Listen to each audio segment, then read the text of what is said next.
So tonight we have a Q&A session.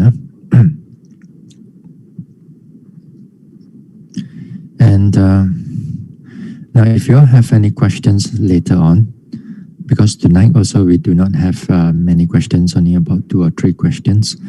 And if you have any questions, you can type it down on the chat session or maybe in the comments in the Facebook there. So we'll see.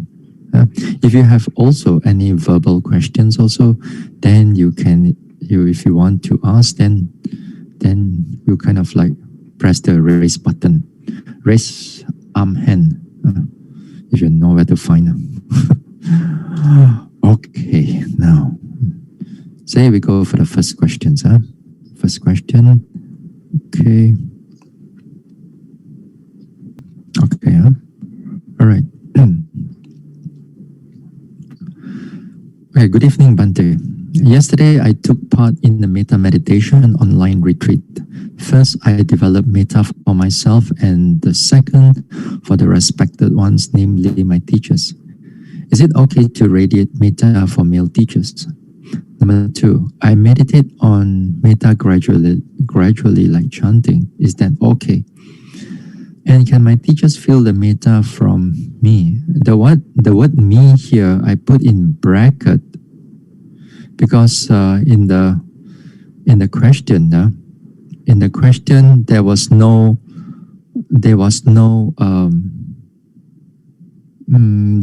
me there. It's just only you stop from the from. So I guess that is from the word me, if I read the question correctly. All right, let's go to number 1.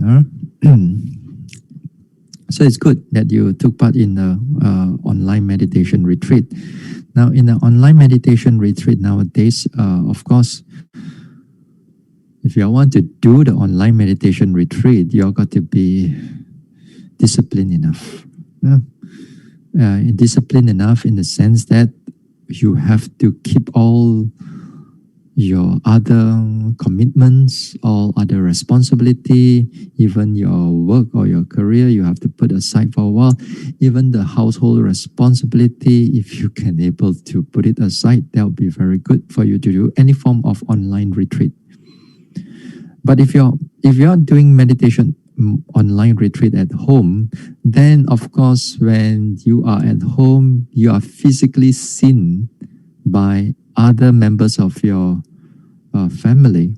Then if they see you, that means that the expectation is there whether you are doing online retreat or not. They don't care. They just sort of like you are there, means that kind of like you have certain responsibility, unless your family members are very deep into meditation also, then only they able to sort of realize. But even when you are doing online meditation retreat, when you are at home, somehow or another you feel responsible that you need to do something for the family or for this or that, so that's why online meditation retreat, although it's better than nothing, but it will not be fully effective like in the actual retreat.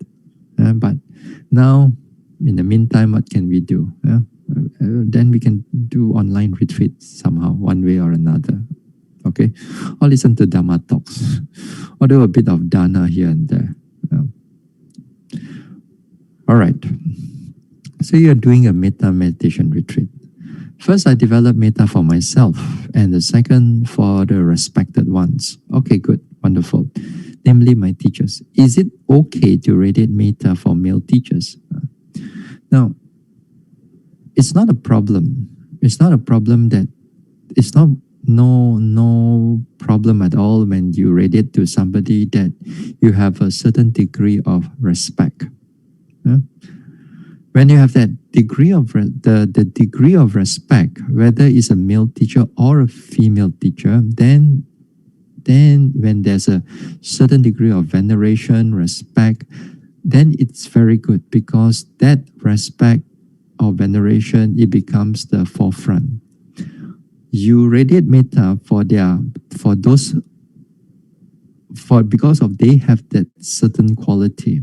You remember of that their certain quality, which is you find that it's wholesome to you. You find that it is connected to you through Dhamma or through any form of worldly ways. And then when you radiate the metta to them or to the male teachers or female teachers, even in this case, then it's perfectly all right. It's perfectly all right. And it's good that if you can able to radiate the metta and you can able to sustain the metta towards the teacher that you having that degree of respect, then it's perfectly all right. Yeah? Because this time the as I said, the veneration, the homage, the respect is the forefront of your radiating your metta or suffusing the metta. Now, what is not okay is that if you have certain degree of sensual desire to a male person, it may be a husband or may it be boyfriend or anything, a partner, those it is not good to start in the beginning. It's not good to start in the beginning because that the front right now is the person that you have a certain desire towards.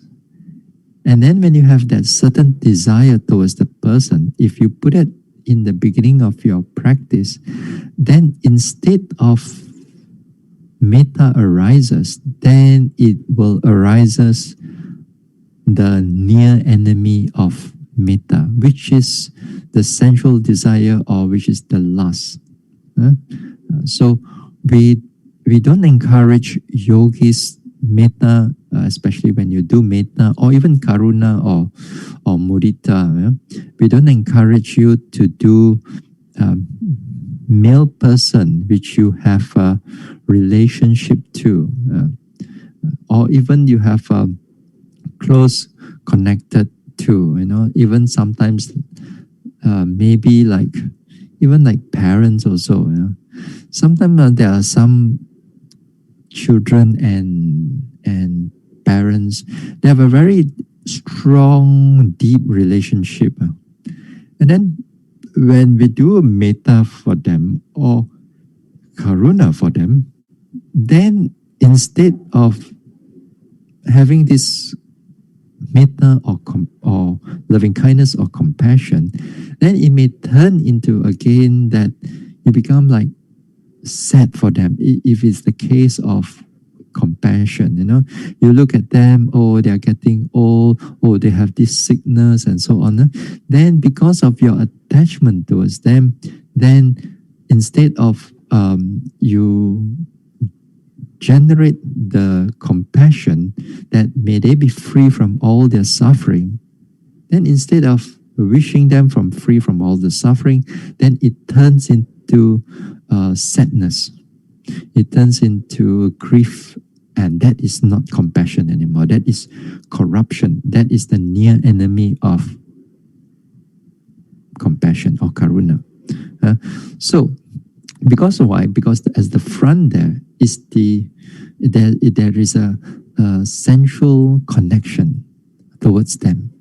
So if those people that you have a sensual connection to, then it is not advisable for you to start off with those metta or karuna or mudita, because of the attachment arises after that. So for the male teachers, as I said, they are, again here, they are, because the front there is the respect, is the veneration, is the homage, then it's not the sensual desire, then it is perfectly all right.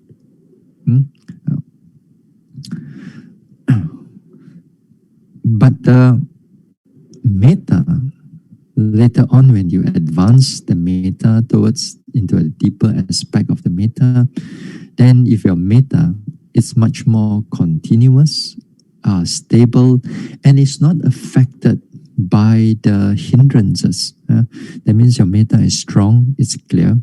And then that time, you have to generate the metta towards even for the person that you dislike or you hate, and also towards the person that you have attached or connection to, even like your husband or your partner or even your parents or children or whoever they are.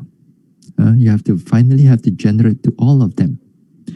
Then when you generate the metta to all of them, that metta also is the similar strength like when you generate to your teachers, or generate to not towards this group of people, or like hate that people that you hate or people have an attachment to. If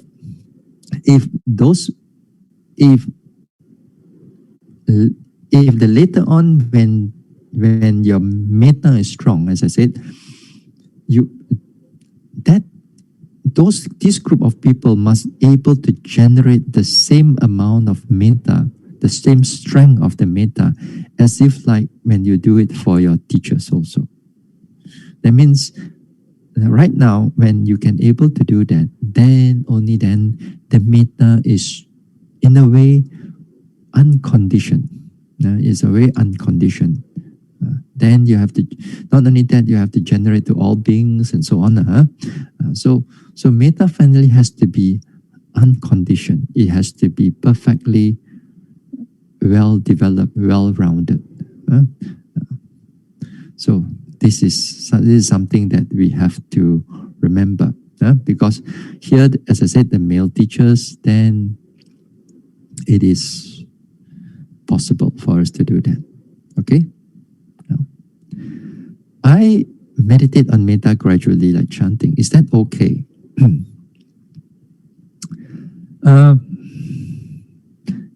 Not a problem. If you want to do it like chanting, or as if, or chanting itself, then here you must able to mean, or you must able to understand what you've been chanting, and also you must truly mean it. Sometimes people understand the meaning of the chanting in, let's say, in English, but they don't really mean it. The heart doesn't really touch the words, or the words doesn't really touch the heart. So you must able, as long as you can able, your heart can able to touch the words, or the words can touch your heart, whichever way, then it is perfectly all right for the metta to grow.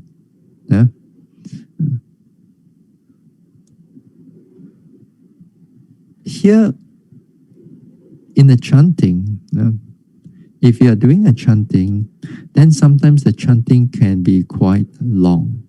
In the beginning part of the development of metta, if you do the chanting, then it's perfectly all right. Whichever chanting or whichever metta chanting that you want to do, it's perfectly all right. Here, the nature of the chanting also to help us in the beginning part is to help us to pull the mind back to the present. Present here is the chanting. So the mind does not go into all kinds of thinking, which is important. Now, when we do this chanting, we mean it and we understand it and we have faith in it. Therefore, the heart of metta will slowly grow. And it will slowly grow little bit by little bit. But when your metta can able to grow further, then you have to reduce the chanting. You reduce the chanting, or you reduce those chanting into a certain line in order for the mind, for the metta to flow further. If you drag on too long because it's a chanting, you need to finish the chanting, then your mind, you kind of like you have to force yourself just to finish that chanting. Then that time you're going to shake the metta. You're going to stop the radiating the metta because of the mind wants to finish the chanting. So if you find that later on with the chanting, then if you want to reduce it, then it's perfectly all right, until slowly and slowly your mind becomes calm down, and then the metta can flow further and further. You see, in the development of this metta, it's about from more complex words that you use, then finally it's become more simple and simple and simple. And right at that moment, you can actually also reduce and remove all those words. Only the metta is flowing only. Only the metta is truly flowing from your heart to whoever or whomever or whichever group that you are connected to, or you are radiating to. You see, those chanting and the words that we use, it's like when you're doing, just like when you're doing vipassana, it's just those words chanting are labeling only. It's a kind of labeling that finally is to bring about the nature of metta. So just like vipassana also, when your mind is much more sharper, things you can able to note better, then we ask you to stop the labeling and keep on noting. So to the metta also the same thing, that when your metta able to flow further, then those words that you said, may I be free from harm and danger, or may they be free from harm and danger, or may he or may she be free from harm and danger, you slowly and remove them until you can feel that your heart is able to flow. Now, if you find that your heart cannot flow, after a flow for a while, then hindrances starts coming in.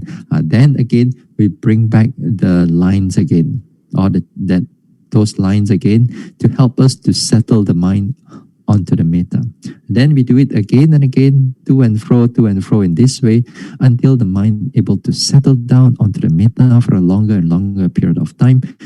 During this time, this is what we call the learning sign, because in metta, they don't have a counterpart sign like what we learned in the past. They don't have a counterpart sign. Then with that, as the hindrances getting removed, the metta becomes flow very smoothly. You train on those things until when you're ready for the jhana. So you can do those things. So back to your question again. So can you do the metta gradually like chanting? Yes, perfectly all right. As long as it does not disturb your mind too much, and also when the metta can flow further. Okay? The thing is, the next question on number 2 is that, and can my teachers feel the metta from me?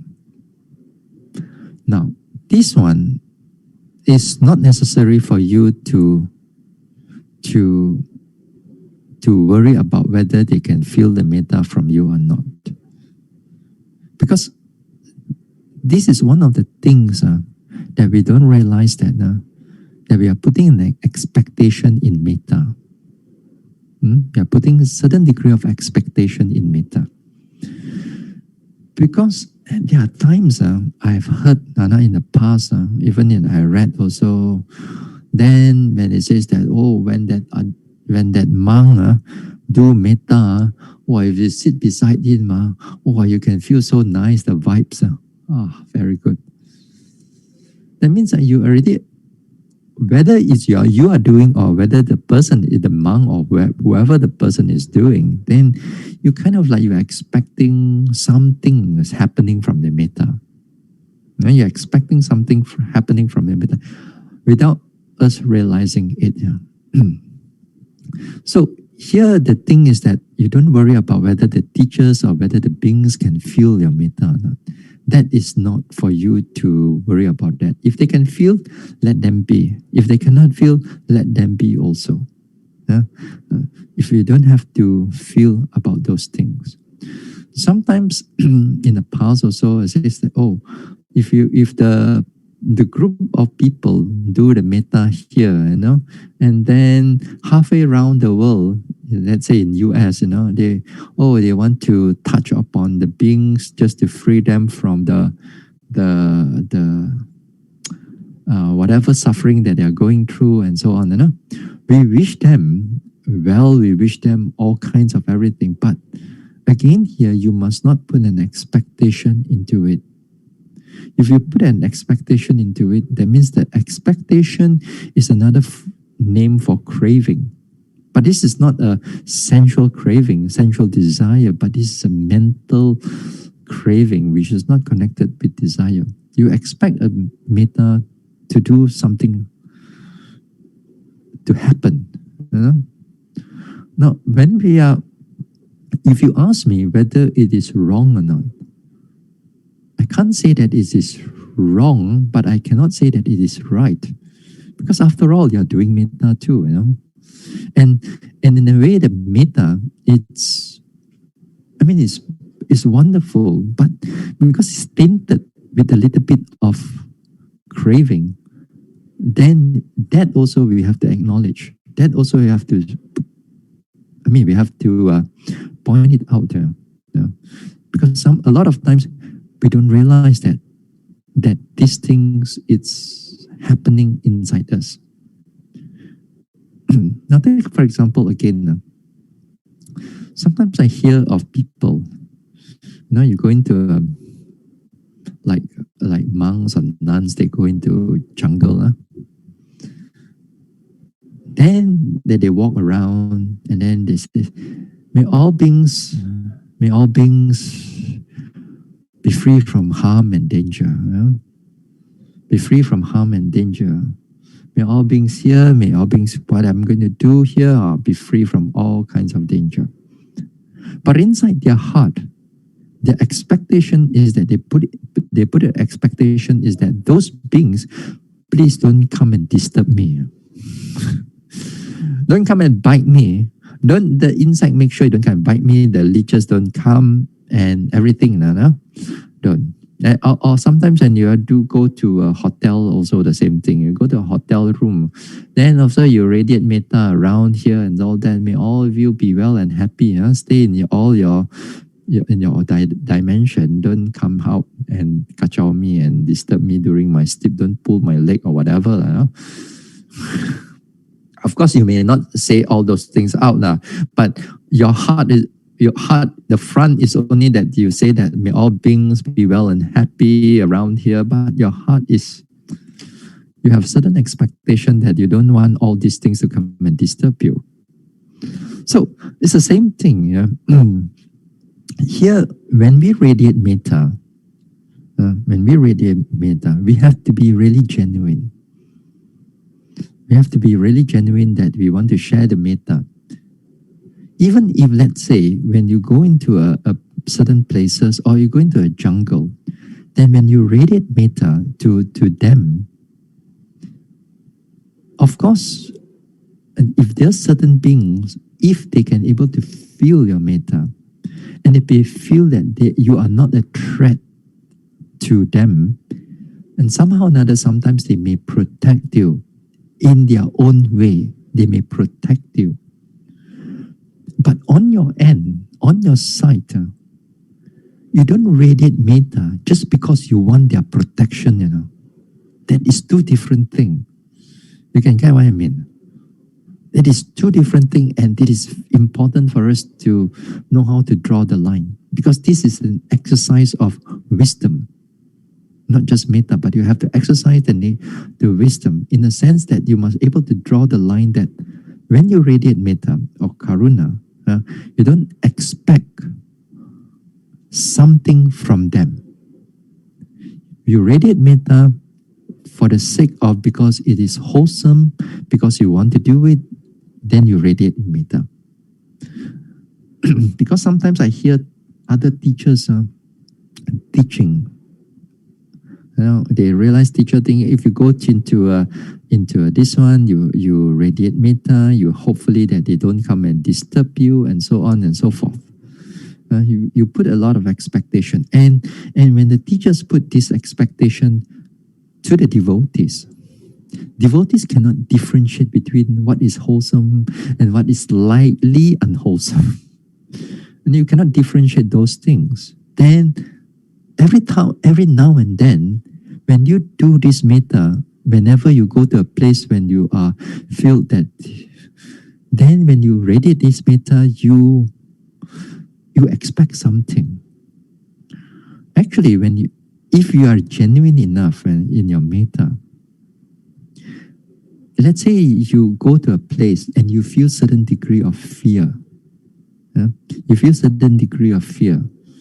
Then when you radiate the metta, if you are genuine enough, the metta is the one that is overcoming the fear, not overcoming whatever beings out there. Sometimes people grab the wrong end of the defilements. They thought that you want to get rid of the beings around you, then you are happy. It's not that. It's that the metta is the one that is overcome the fear.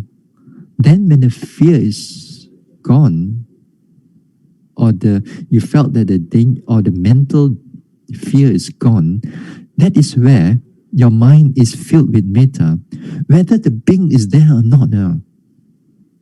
Whether the being is right in front of you or not in front of you, that is not a problem anymore, because the fear is gone. So because, again, many of us, when we radiate metta, we try to get rid of the external things so that they don't come and harm us, and so on. Like sometimes when you go into this one in the jungle, then you may find that there may be leeches coming over to you, and there are insects biting you. And sometimes devotees, out of ignorance, if they see that these people, you see, they are all bitten by this insect and that insect, and you see this group, another person, it is not bitten by this insect, then you already make the judgment already. That group, that people, not enough metta. That one, more metta. Then because of more metta, then the insect don't come. We already make those judgments already. We already make those judgments because that we already put an expectation of what metta will going to happen if we have that. We do that without realizing it. Without realizing it, and that is not right for us to do. That's why when you ask this question, it is good because I can bring out this area out, because we don't see this point, this area here. We always see that what the metta will do to protect us, to give us well-being, and so on. Indirectly, without we realizing it. So next time, when you are in the jungle or when you are in the places that is, you find that there is some fear and so on, then if let's say you are in the jungle and then there are leeches bite you, and there are insects bite you, or the leeches suck your blood and so on, and some of you are so fearful of these little leeches and this little crawling around here and there, so small little thing, but your fear is so big. Some people, every now and then I also see the snake, and that they walk, suddenly the snake come out. I jump, the snake also jump, but immediately my fear all gone. No fear, but doesn't mean that I go near to the snake and then start patting on the back. Not like that. We stay a distance away. You stay a distance away. Keep the mind stable. Keep the mind free from all the fear, and then generate metta, or be mindful, be present, be equanimous. Let the snake or whatever cross first. And then after that, we carry on without the fear. After that, a few more steps, I forgot about the snake already. So you see, the thing is that if you are affected by all these insects or leeches or beings and so on, if they still bite you or they still do something onto you, then your mind should able to adapt to the situation. If they bite you, they still bite you, then you keep your mind steady. You keep your mind clear. You keep your mind open. You do whatever, you have to put whatever medicine, you have to put whatever, but you do it with mindfulness. You do it with stability of the mind. Then that will be very good for you. Then you adapt according to the situation. Not just as metta, and then hopefully metta will protect you and so on. So this is something that I want to point it out, because this expectation, it's a very subtle expectation. It's a very subtle expectation. Then we don't realize that sometimes we are generating these things. So this is what we can talk about. But of course, in the sutta, when the Buddha able to generate the metta and so on, that one is beyond our level. It is said that the Nalagiri, the drunken elephant, judged on the Buddha, and then the Buddha radiated the metta to, and this is a completely different level. The Buddha has did is the Buddha's level. Then we want to compare our level to the Buddha sometimes. We want to compare, we generate this metta, then all this elephant and all this insect and all these animals won't come and harm us. We are not at that level. That is the Buddha's level. But if your metta is genuine enough, then there are certain protection for you, because they felt that you are not a threat. The beings felt that you are not a threat, or the unseen beings felt that you are not a threat to this place. Because if you're able to generate this metta, and then when you reach to those areas, then they find that they are happy.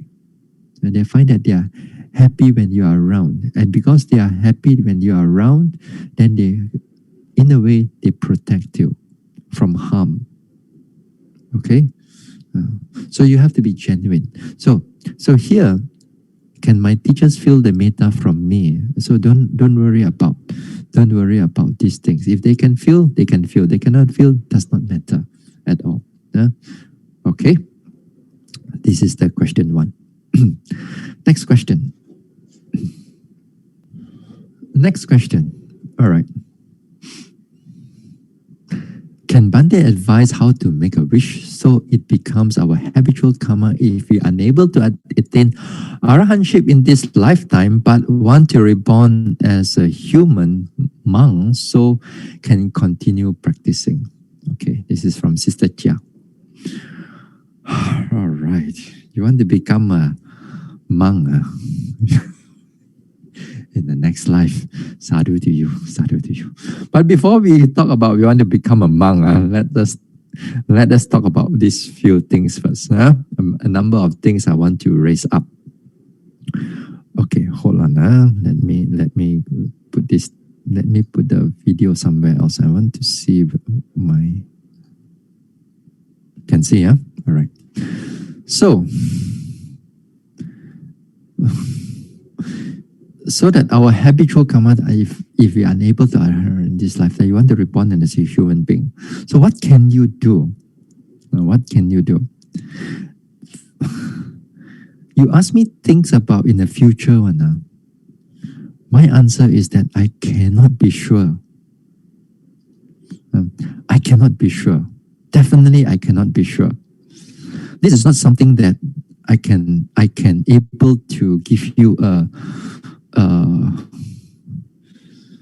a proper answer. I can only give you I can only give you, I mean, principle of it only. If the next life you want to become a human or a man, or you become a monk, or you want to continue practicing, there's a number of criteria that you are putting down in just one word, in just one sentence. It's not just a single criteria here. There's a number of criteria that we can break it down. But as I said that, although we can give you all this principle what we can do, but it's not a guarantee. Not a guarantee. That's firstly is that if you are not an enlightened one, then there's no guarantee. If you're not an enlightened one, that means you're a worldling. If you're a puthujjana, then definitely there's no guarantee. Now, as much as you are doing a lot of good deeds in this life, you've done the dana sila bhavana, generosity, you keep your precepts, you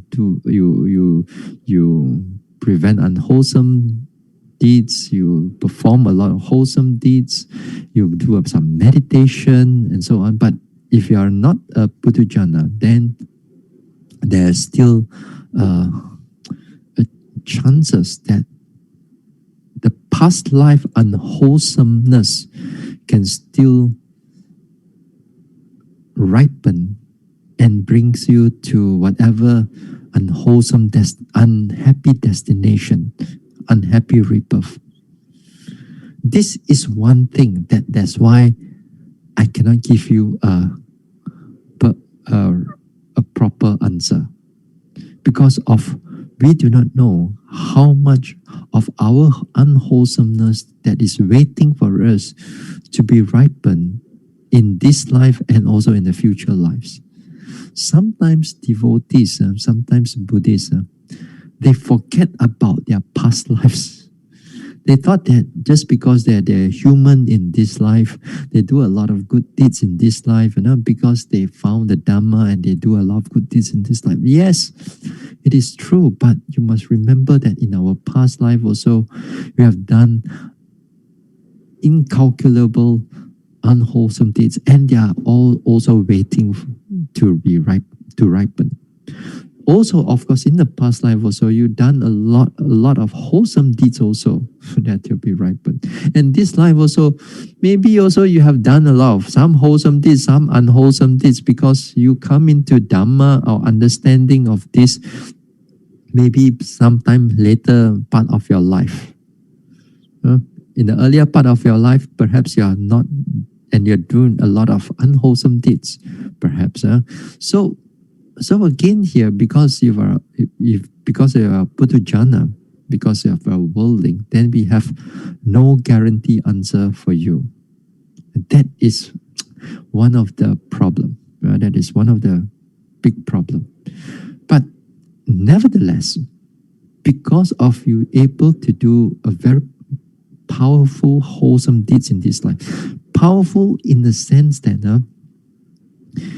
there's a connection with the Sangha members who are a representative of those enlightened ones. Then when you can able to do dana for them, or you can able to meditate with them, and you can able to get some understanding from them and so on. When you have this type of people, then when you do this, when you perform your deeds in this way, then these merits are very, very powerful. And somehow with all kinds of like katina, dana, and this and that, all kinds of things that you can still able to straighten up your views and those things that what the Buddha taught. These are very powerful karma. And perhaps this type of powerful karma, you cannot get it from your past life. Because in the past life, you may not met the Buddha or the Buddha Sasana. And you may do some wholesome deeds, and also you may do some a lot of unwholesome deeds. But in this life, because of this strong, powerful karma, then sometimes because of that, it can help you to get a good rebirth because of that. But again, there's no guarantee. There's no guarantee because of our past life that we have done when we really do not know. Just like Mongalana, Elder Mongalana, that because of his past life, he killed his parents.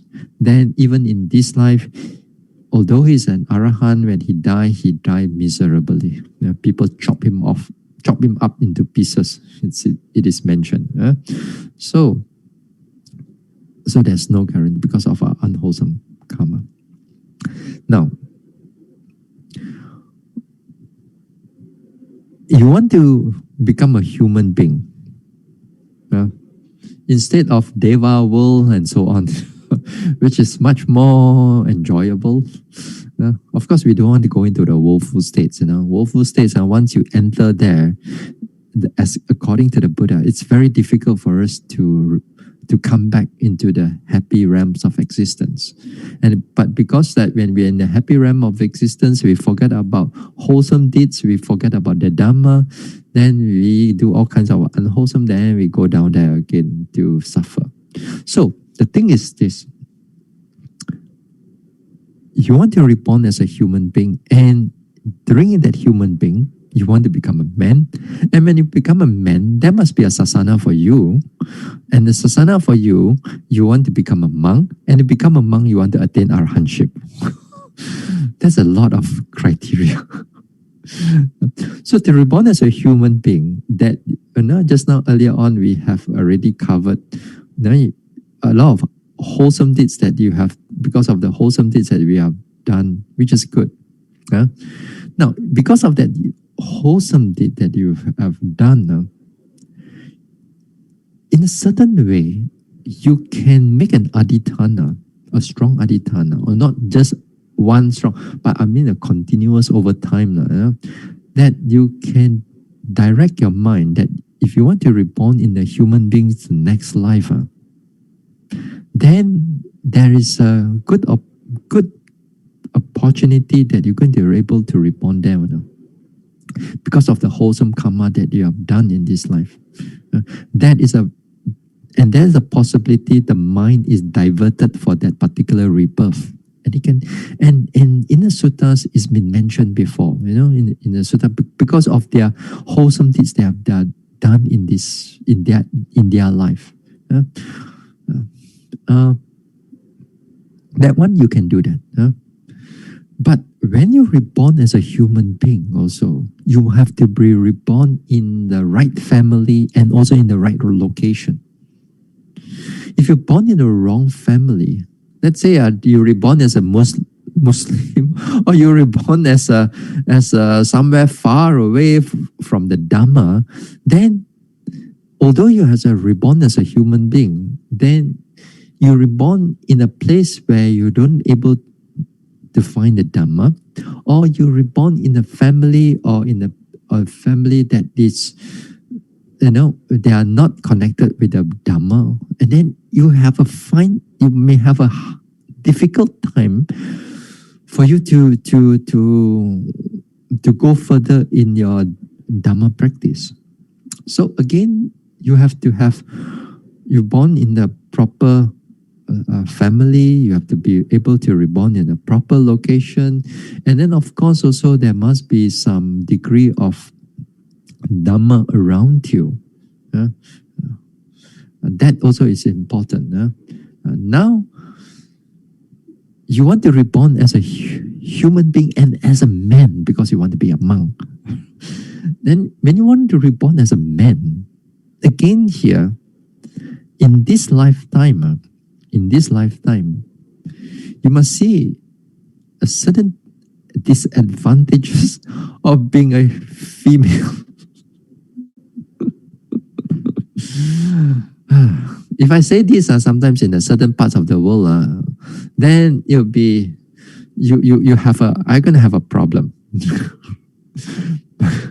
Because now the feminist issue are very strong, you know.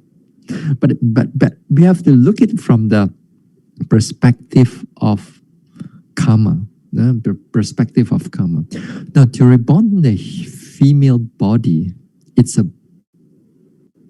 Can you hear me right now? Okay, yeah, all right.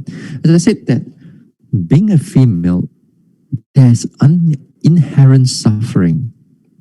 Inherent suffering that you do not find in a man. And the inherent suffering, for example, like you have to go through menstrual cycle for 30 years or so. Then when there's a condition, then you have to go through giving birth. And those things are inherent suffering for a female. And that is because of that, then you cannot run away from it. You have to go through that, even no matter how rich you are, right? Or how powerful you are in this world in terms of power. And also other forms of suffering that a female that go through instead of a man. Then this may not be inherent in the female body, but this is inherent in the society. And this is connected with conceit.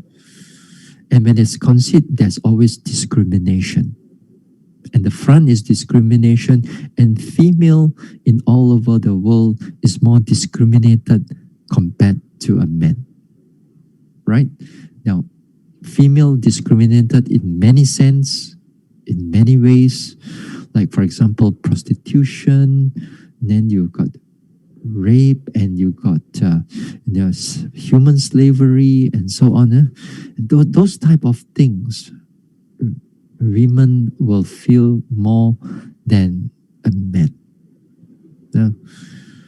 If you look into history, if you look into history and so on, always female will go through a lot of more problem compared to compared to a man. So inherently, the female body, in a way, it is have more suffering than a man. Okay? Now, once you are reborn in a female body, if you were reborn as a female, then again you be conditioned to do things which is female. And more of it conditioned when you do things with female, and then when you have those tendency, then in the next life you also be reborn as a female.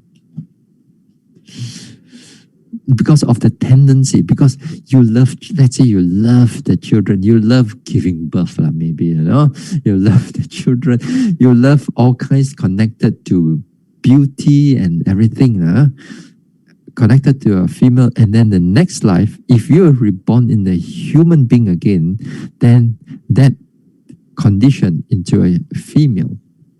But in this life, if you are a female, then next life, if you want to reborn as a male, then you have to think not like a male, You have to think like reducing that, especially those things that's connected to beauty, sensual desire. And you have to see the disadvantage of being a female in that sense.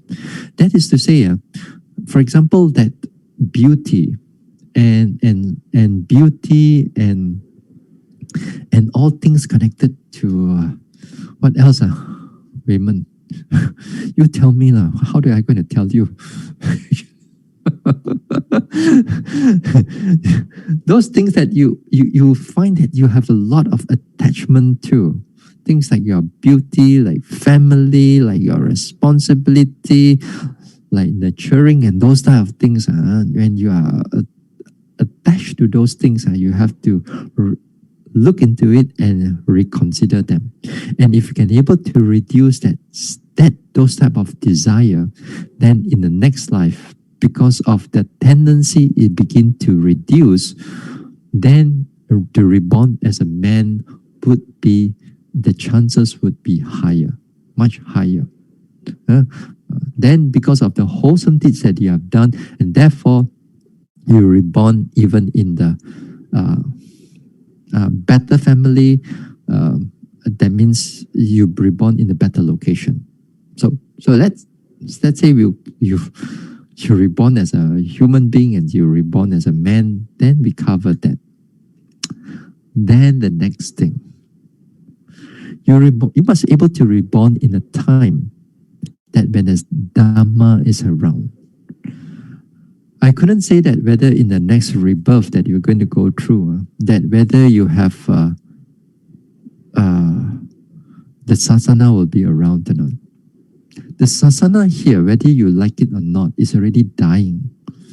Over time, according to the commentaries, although there may be arahants around, but the quality of the arahants that is around, it doesn't come with, during the Buddha's time, it comes with like certain psychic, super normal powers that we discussed that before, And then after that, 1,000 years after the Buddha, it is said that there won't be a monk or arahant that comes with 4 analytical power. That is 4 patisambhida. That one maybe we'll talk about when we come into wisdom, Then after 1,000 years, then you just have ordinary arahants, which don't have this power anymore according to that, according to the design. So even with the quality of arahant, that is the extra bonus that comes with the arahant, is also diminishing over time. Now we have 2,500, 2,600 over years.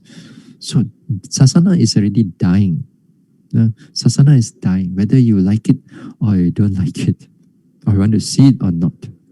So therefore, when you come into the next rebirth, now whether you can able to find the sasana or not, that is, we are not sure. Because everything now is digitalized and so on. But sometimes our rebirth can be weird, You want to reborn in the next life, but sometimes you go through a detour. You go through a detour means that you go through reborn in the Deva world, Then we go to a Deva world. Hey, I'm not supposed to be here. I'm supposed to reborn in a human being, Hey, let's go back to a human being again. Let's say you turn one round. But while you are at the Deva world, even 1 day or 2 days, a few hundred years gone now. Then a few hundred years gone, you come back to the human being again. Finished. Liao sasana. Sasana all gone. Just you spend 1 or 2 days, you find that you got the wrong rebirth.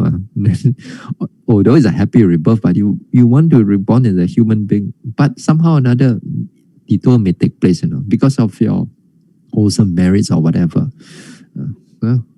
So again, when you find that when you reborn in a human world and then you found the Dhamma, which is very good. And then here, and if your mind must be able to incline to become a monk or a monk, for example here, you must be able to incline the monk towards a monk, because not many people wants to become a monk. Even during the Buddha's time also, there's also devotees, which is not monks.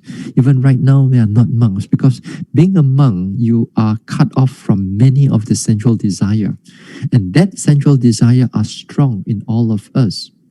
We are attached to it.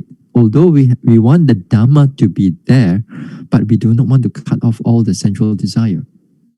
We want to hold on to something. We want to hold on to what we think is still concrete, like for example, our family, our life, our financial wealth, our asset, our house, and this and that, our career and so on, We thought that those things are concrete. So we attach to those things.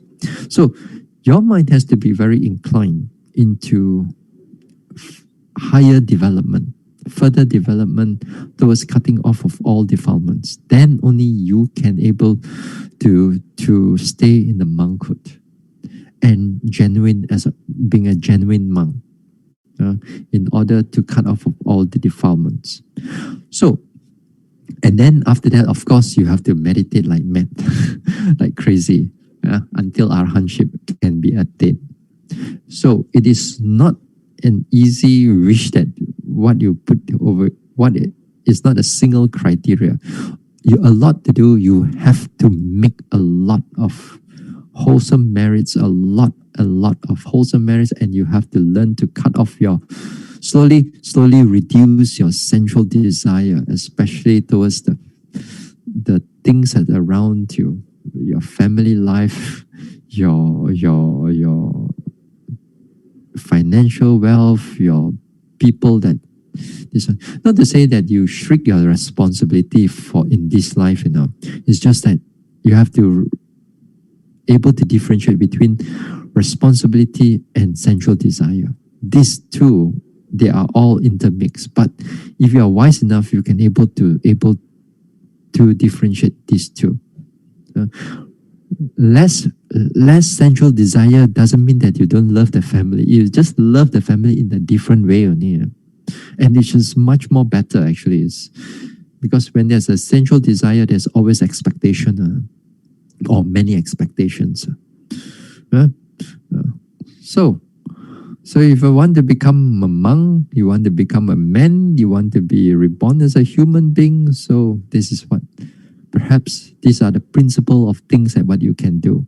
And as I said, just to remind you again, these are, nothing is for sure, because we are not enlightened yet. We are not in the noble path, in the no Arya yet. So, as I said, our past defilements, our past unwholesome karma that we have done, they still may able to ripen in this life. Okay? So that's it for tonight. Let me see what else you have. Wait in the chat. Okay. I have a stronger inclination. Wait now. Okay. Let me put it here. Oops, sorry.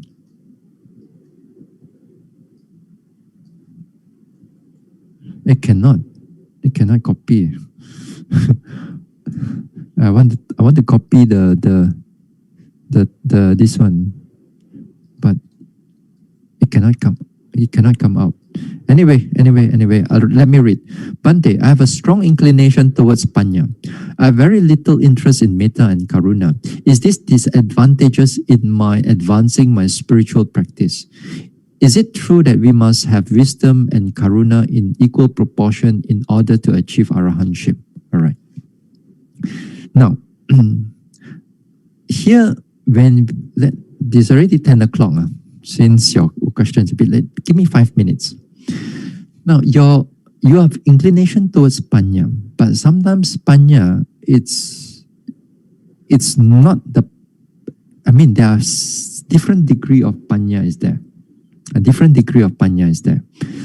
Usually most of the time, people incline towards the panya of thinking and reflecting and, this type of panya, which is also, I say, not wrong. But this type of panya will not actually lead, it will actually be a condition, but it doesn't actually lead you to this one. But the type of wisdom that one should have, the actual wisdom is the direct knowledge into the mind and matter, nama rupa. And that's come with vipassana, especially with vipassana. We're going to talk about this panya in the coming week, and we're going to explain it in a different way. When we develop vipassana, which is the forefront of the vipassana is wisdom.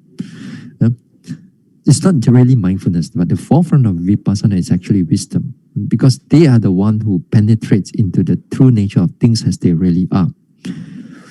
But when you do that too much, sometimes your character becomes hardened. You're not flexible enough. in the sense that dealing with everyday life. You have become like, sometimes you become like mentally warped into yourself. And also, as I said, that this is not wrong, but it's just that it is your character is hard. When you want to deal with people, when you are not in a time when you are not meditating, you're going to have a hard time dealing with people, and people are going to have a hard time dealing with you because your level is at the panya level. Everybody's level is not there, you know. So you are like there, but you are not down to earth. So it's hard for you to deal with people around you, so that you may be wise, but you do not know how to go through about the worldly life. How to this one, because everything is to you is intellectual. Everything to you is that your world is circulating around the mind, you know, in your head, you know? So sometimes we have too much of that, and when we don't have the soft part of the heart, like karuna and metta, then we find that we have a difficulty of talking or dealing with people. So you still need some degree of metta and karuna. Not to say that you have to have jhana and everything, but if you have some degree, that'll be wonderful. It makes your life balanced, because not all the time we are in the wisdom. Not all the time we are in the retreat or meditation. Even if you are a monk, but we are not there all the time. We have to deal with people as we go on in our life. We have to deal with people. So therefore, the Brahma Vihara will be important. Yeah? It's not to say it be disadvantage to your spiritual life. You know, it's not disadvantage, but spiritual life is also where we have to deal with devotees, we have to deal with monks, we have to deal with nuns, we have to deal with people. So in a way that it makes your life, everyday life, to become much more smoother in that sense. Now, is it true that we must have wisdom and karuna in equal proportion? No, it is not. It is not necessary. But wisdom is the key for enlightenment. Karuna, if you need karuna, if you, in a way, you want to teach others, you have to teach them with compassion, so that the Dhamma has to be spread, to spread the Dhamma. If you're a practitioner up in the hill, just alone, then perhaps wisdom also will suffice, you know. But usually you can't stay in the alone for many years, unless there are a few people can do that, you know, but not many people can do that. So you have to come out into the everyday world, and you have to deal with people. And when you deal with people, when you want to teach them and you want to share your Dhamma with them, you need to have some degree of compassion. But the nature of compassion and also karuna, there are advantages in our practice, because sometimes we need to soften the mind a little bit, because this panya, it can be very hard. While you're practicing, the mind is trying to penetrate. It can make the mind very hard, and then therefore in other times we need to soften the mind a little bit. Then karuna or metta also are helpful. That one we're going to cover about those things next week and the following week. We're going to cover on the area of the area of wisdom, and how we can able to balance the wisdom too. Yeah. All right. That is for this one. So that's it for tonight. It's already 10:07 already. Okay.